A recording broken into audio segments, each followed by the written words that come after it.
जगन्नाथ मो चंद्र एबिस चैनल आपन को स्वागत जनाऊे। आज हूँ मार्च 19 तारीख मंगलवार। आज टॉप न्यूज़ कौन रही चलतु देखा।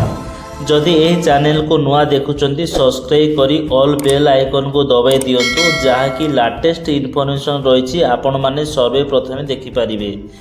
भिडियोटी को शेष पर्यंत देखिए कहीं गोटे भिडियो संपूर्ण इनफॉरमेशन पाइपर। चलतु देखने।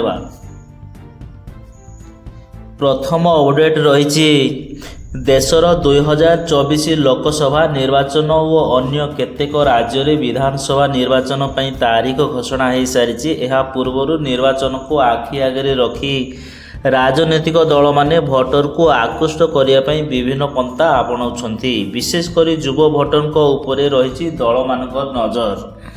भोटर तालिका अनुसार चलित वर्ष निर्वाचन पर देशर 1,82,00,000 नुआ भोटर जोड़ी होती। केवल ओडिशा रे चलित वर्ष जोड़ी होती प्राय 8 लाख नुआ भोटर। एमान को बयस 18 रु 19 वर्ष। विशेषकर एमान को निज आड़ को आकृष्ट करने राजनीतिक दल फोकस करुछंती। युव भोटर को आवश्यकता शिक्षा नियुक्ति रोजगार उपरे तथ्य नहीं रणनीति प्रस्तुत करुछंती राजनीतिक दल। सबुठारु बड़ कथा है युव भोटर को दृष्टि आकर्षण करने को सोशल मीडिया को बड़ अस्त्र करुछंती राजनीतिक दल। युवपीढ़ी सोशल मीडिया रे बेस सक्रिय रोथुवारु यह गल मानक पई एक भल प्लाटफॉर्म पालटिछि। फेसबुक ट्विटर इंस्टाग्राम गूगल विज्ञापन माध्यम रे युवपीढ़ी को निकट में सहजरे पहुँची पारुछि नेता। एथिलागी लोकप्रिय यूट्यूबर ब्लॉगर को उपभोग करुछंती राजनीतिक दल। इन्फ्लुएंस द्वारा रील्स मिक्स करने सह लोकप्रिय यूट्यूबर माने नेतांको इंटरव्यू नहीं सोशल मीडिया रे अपलोड करुछंती। एपरिकी स्थानीय प्रसंग उपरे गुरुत्व दे यूट्यूबर मानक वीडियो करी युवपीढ़ी को दृष्टि आकर्षण करिबारे दल मानक सहायक हेउछि। परवर्ती अपडेट रही कालीमेला थाना पापुलर कुर्मानुर अंचल में कालीमेला थाना पुलिस पेट्रोलिंग करुला। एही समय विशेष सूत्र खबर पाइथिले जे मुदुलीगुड़ा गाँवर 2 जन व्यक्ति जगत राई मुदुली और सोना मुदुली आंध्र प्रदेश को गंजी चोराचालान करने लगी पेट्रोल निकटस्थ पेटाल जंगल में भारी मात्रा गंजी लुचि रखी। पुलिस एक टीम सेठारे चढ़ाऊ कर 775 किलोग्राम गंजी जबत करने सह 2 जन को गिरफ्त करिछि। तेबे जबत गंजेईर बजार मूल्य 40 लाख टंका हेबो बोली जना पड़िछि। अधिक तदंत पर सेमानकु कोर्ट चालान करजिवो बोली मालकानगिरी एसडीपीओ कहिसंती।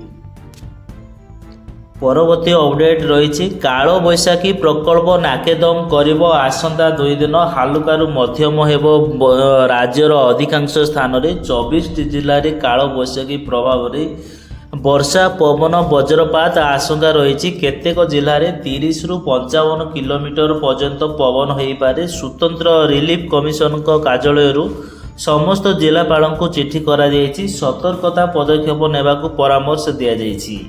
काल बैशाखी प्रभाव में जो क्षयक्षति हेब तुरंत तार रिपोर्ट देवाक कहुଯାଇଛି। पाणीपाग विभाग पूर्वानुमान है मंगलवार अधिकांश स्थान में हालुकारु मध्यम वर्षा हो पारे। कलाहांडी बलांगीर सोनपुर बौद्ध अनुगुल ढेंकानाल नयागढ़ मयूरभंज केन्दुझर जाजपुर जिलार स्थाने स्थाने काल बैशाखी प्रभाव में 45 रु 55 किलोमीटर पर्यंत सह वज्रपात आशंका रही। कटक गंजाम नयागढ़ कंधमाल खोर्धा ढेंकानाल में गोटे 2टी जगार प्रबल वर्षा हो पारे। वर्षा परिमाण 70 मिलीलीटर रु 200 मिलीमीटर पर्यंत हो पारे। परवर्ती अपडेट रही गणशिक्षा विभाग पक्षर स्वतंत्र एक्शन प्लान जो 10वीं श्रेणी में मेधावी लगी सरकार जगेबे अनेक सुविधा सुजोग आउ अर्थ साजीवनी बाधक। राज्य में समस्त सरकारी स्कूल चलित वर्ष 8म एवं 9म 75% रु अधिक मार्क रखिथिबा पिलांकर तालिका प्रस्तुत करी जून शेष सुधा रिपोर्ट प्रस्तुत करने को निर्देश दिया जायछि। दुर्बल पिलांको 10वीं श्रेणी में स्वतंत्र पढ़ाइबार व्यवस्था होइथिबा बेले पूर्वर उर्भय 8म एवं 9म श्रेणी में लगातार 2 वर्ष 75% रु अधिक मार्क रखिथिबा पिलांको लागि प्रस्तुत हेबो मेधा तालिका। एई मेधा तालिका रे ଯେତେ ଛାତ୍ରଛାତ୍ରୀ ରହିବେ ସେମାନଙ୍କର ପାଠପଢ଼ା ଲାଗି ସମସ୍ତ ସୁବିଧା ସୁଯୋଗ ସମ୍ପୂର୍ଣ୍ଣ ସ୍କୁଲ ପକ୍ଷରୁ ଯୋଗାଇ ଦିଆଯିବ। ସୂଚନା ଅନୁଯାୟୀ ରାଜ୍ୟରେ ଅଷ୍ଟମ ଶ୍ରେଣୀ 3307ଟି ଏବଂ 2682ଟି ସେକେଣ୍ଡାରୀ ସ୍କୁଲ ରହିଛି। ତେବେ ଅଷ୍ଟମରେ ଛାତ୍ରଛାତ୍ରୀଙ୍କ ସଂଖ୍ୟା ପ୍ରାୟ 22,02,000 ଥିବାବେଳେ ନବମରେ ଛାତ୍ରଛାତ୍ରୀଙ୍କ ସଂଖ୍ୟା 2,83,674 ଜଣ। ଉଭୟ ଅଷ୍ଟମ ଏବଂ ନବମ ଶ୍ରେଣୀ ବାର୍ଷିକ ପରୀକ୍ଷାରେ 75%ରୁ ଅଧିକ ମାର୍କ ଥିବା ପିଲାଙ୍କ ତାଲିକା ପ୍ରସ୍ତୁତି କରାଯିବ।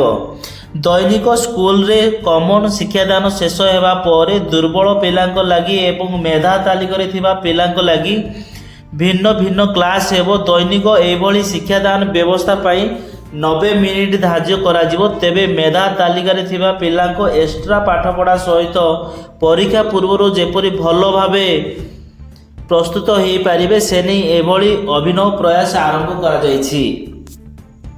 ପରବର୍ତ୍ତୀ ଅପଡେଟ୍ ରହିଛି ସାଧାରଣ ନିର୍ବାଚନକୁ ଅବାଧ ଓ ଶାନ୍ତିପୂର୍ଣ୍ଣ କରିବା ପାଇଁ ଅଣ୍ଟା ଭିଡ଼ିଛି ରାଜ୍ୟ ପୁଲିସ। ସେ ମାଓ ପ୍ରବଣ ଅଞ୍ଚଳ ହେଉ କି ସମ୍ବେଦନଶୀଳ ଅଞ୍ଚଳ କେଉଁଠି ବି କୌଣସି ପ୍ରକାର ସମସ୍ୟା ଦେଖା ନ ଦିଏ ଲୋକ ଯେଭଳି ନିର୍ଭୟରେ ମତଦାନ କରିବେ। ସୀମାନ୍ତ ଅଞ୍ଚଳଠାରୁ ଉପାଦ ଅଞ୍ଚଳ ପର୍ଯ୍ୟନ୍ତ ସବୁଠି ସୁରକ୍ଷା ବ୍ୟବସ୍ଥାକୁ ଗୁରୁତ୍ୱ ଦିଆଯାଇଛି ରାଜ୍ୟ ପୁଲିସ। ଏନେଇ ଆଜି ଡିଜିପି ଅରୁଣ ଷଡ଼ଙ୍ଗୀଙ୍କ ନେତୃତ୍ୱରେ ଭୁବନେଶ୍ୱର ସ୍ଥିତ ପୁଲିସ ଡିଜିଙ୍କ କ୍ୟାମ୍ପ ଅଫିସରେ ଏକ ଉଚ୍ଚସ୍ତରୀୟ ବୈଠକ ଅନୁଷ୍ଠିତ ହୋଇଯାଇଛି।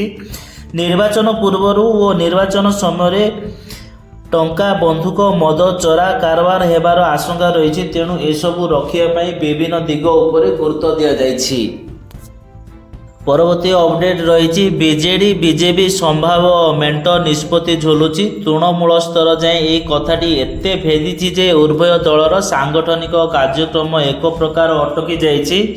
ଠିକ୍ ଏମିତି ସମୟରେ ବିଜେଡି ସୁପ୍ରିମୋ ତଥା ମୁଖ୍ୟମନ୍ତ୍ରୀ ନବୀନ ପଟ୍ଟନାୟକ ହଠାତ୍ ଆଜି କୌଶଳ ପରିବର୍ତ୍ତନ କରି ନିର୍ବାଚନ ମଇଦାନକୁ ଓହ୍ଲାଇବାକୁ ଦଳର ନେତାମାନଙ୍କୁ ନିର୍ଦ୍ଦେଶ ଦେଇଛନ୍ତି।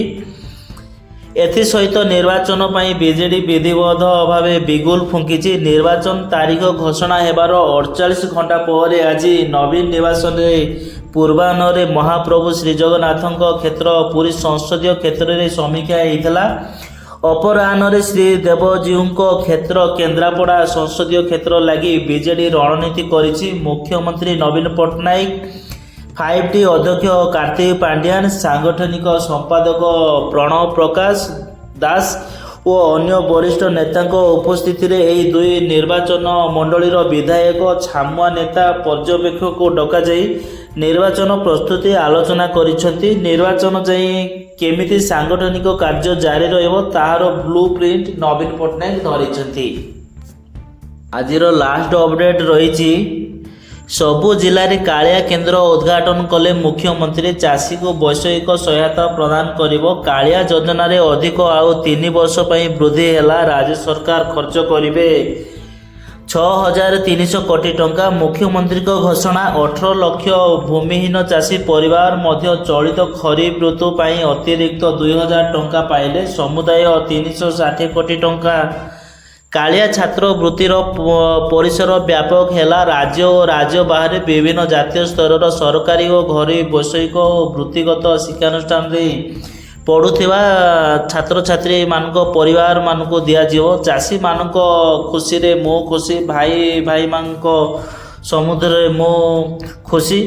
ଓଡ଼ିଶା ହେଉଛି ଦେଶର ଏକମାତ୍ର ରାଜ୍ୟ ଯେଉଁଠି ଭୂମିହୀନ ଚାଷୀମାନଙ୍କୁ ଆର୍ଥିକ ସହାୟତା ଦିଆଯାଇଛି। 5Tର ଅଧ୍ୟକ୍ଷ କହିଛନ୍ତି ଗତ 5 ବର୍ଷରେ ଚାଷୀମାନେ 13,793 କୋଟି ଟଙ୍କା କାଳିଆ ସହାୟତା ପାଇଛନ୍ତି ବୋଲି 5T ଅଧ୍ୟକ୍ଷ ସୂଚନା ଦେଇଛନ୍ତି।